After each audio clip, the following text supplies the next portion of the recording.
हमारे चैनल बादल एक्सप्रेस को सब्सक्राइब करें, लाइक करें, शेयर करें और वीडियो अच्छा लगे तो कमेंट्स करें एवं बेल आइकन भी दबाएं ताकि हमारी वीडियो सबसे पहले आप तक पहुंच सकें। धन्यवाद।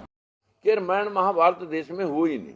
ये तो पुष्यमित्र शुंग ने 10 राजाओं की वंशावली मौर्य वंश को खत्म करके उसके दरबार में लेखक था, लड़की की शादी राजा से करके सेनापति का खिताब लिया, सेना अपनी पर ली और राजा कत्ल कर दिया और वहां से अयोध्या आके बसाई 184 ईसा पूर्व, यानी 2200 साल पहले अयोध्या बसी। किस किस वंश ने उस पर राज करा? शुंग वंश ने स्टार्ट किया, अयोध्या बसाई थी शुंग वंश ने। और उसके बाद जहाँ कुषाण वंश है, जहाँ गुप्त वंश है, जहाँ पाल वंश है, जितने भी वंशों ने राज किया उसका हिस्ट्री में वर्णन है।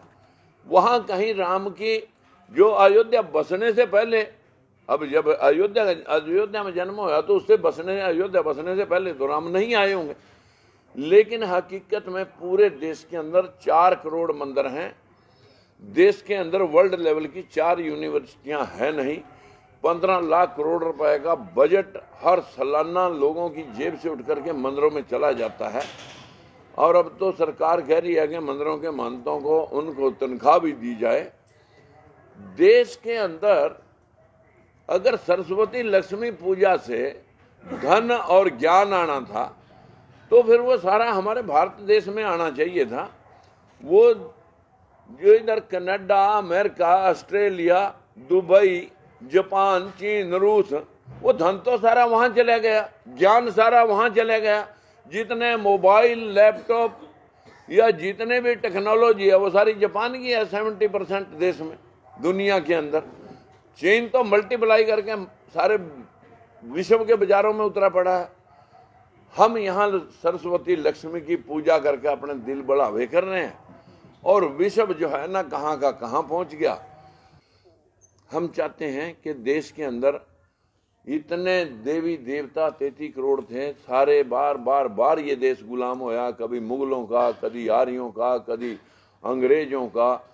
इसी पर चीन के आक्रमण है, इसी के ऊपर जो है ना सारे आक्रमण इसी पे हुए। वो क्यों हुए कि यहाँ के लोगों ने पत्थरों की पूजा करवा दी, पेड़ों की पूजा करवा दी, नदियों नालों की पूजा करवा दी, गरुड़ों घुगियों की पूजा करवा दी, मानसिक गुलाम बना दिए।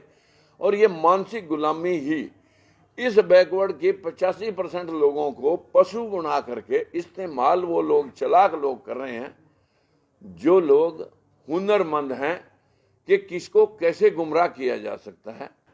यहाँ पर 2 विचारधाराएं हैं, एक अंबेडकरवादी बराबरी की विचारधारा, एक मनुवादी विचारधारा जिसमें कुछ लोगों को, बाकियों को नीच बनाना है और मुट्ठी भर श्रेष्ठ बनने हैं।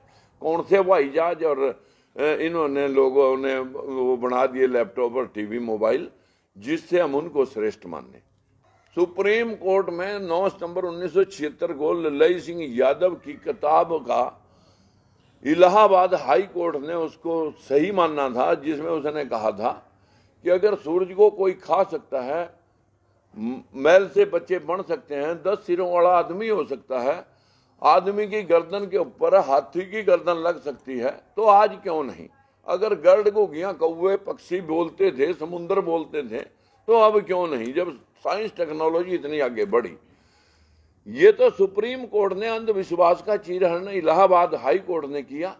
हमारे देश के सुप्रीम कोर्ट के अंदर भाषा विभाग, पुरातत्व विभाग, आर्कोलॉजिकल डिपार्टमेंट और लैंग्वेज डिपार्टमेंट दोनों ने हल्फनामा दे रखा कि रामायण महाभारत का देश के अंदर कोई ऐतिहासिक तथ्य नहीं है। अब बताइए, वो मैंने नकारा या सुप्रीम कोर्ट में एफिडेविट देने वालों ने नकारा? मैंने कभी जिंदगी में मंदिर नहीं गया, श्री राम का नारा नहीं लगाया। मैं तो फूले साहब का अनुयायी हूँ और मैं जो है ना गौतम बुद्ध की विचारधारा से अभी भी मेरी मतलब जो है ना विपස්සना केंद्र से लौट के आया। मैं कभी आडंबर में, धर्म क्या है? जो सबके लिए बराबरी दर्ज करता हो, सबका सम्मान करता हो, सबके कल्याण का और मंगलमय होने का की कामना करता हो, वो है इंसानियत धर्म। जो गौतम बुद्ध ने दुनिया को पंचशील दी, विश्व के 80 मुल्कों में आज गौतम बुद्ध को माना जाता है। हमारे देश का प्रधानमंत्री जाता है, मैं बुद्ध की धरती से आया हूं, वहां राम श्याम की धरती क्यों नहीं कहता? हमारे देश के अंदर पंचशील जो थी वो विश्व के 80 कंट्री मान रहे हैं। चोरी, झूठ, नशा, अनैतिक व्यभिचार, बिना वजह हत्या, इन 5 दुष्कर्मों को छोड़कर मानव कल्याण के लिए जो आदमी काम करे उसे लोगों ने जीते जी महापुरुष और मरने के बाद उसे भगवान मान लिया। ऐसे ही कबीरदास हैं, ऐसे रविदास हैं, ऐसे गुरु नानक देव हैं, ऐसे गुरु गोविंद सिंह हैं, ऐसे ही सोक्रेटिस हैं, ऐसे ईसा मसीह हैं, ऐसे मोहम्मद पैगंबर साहब हैं।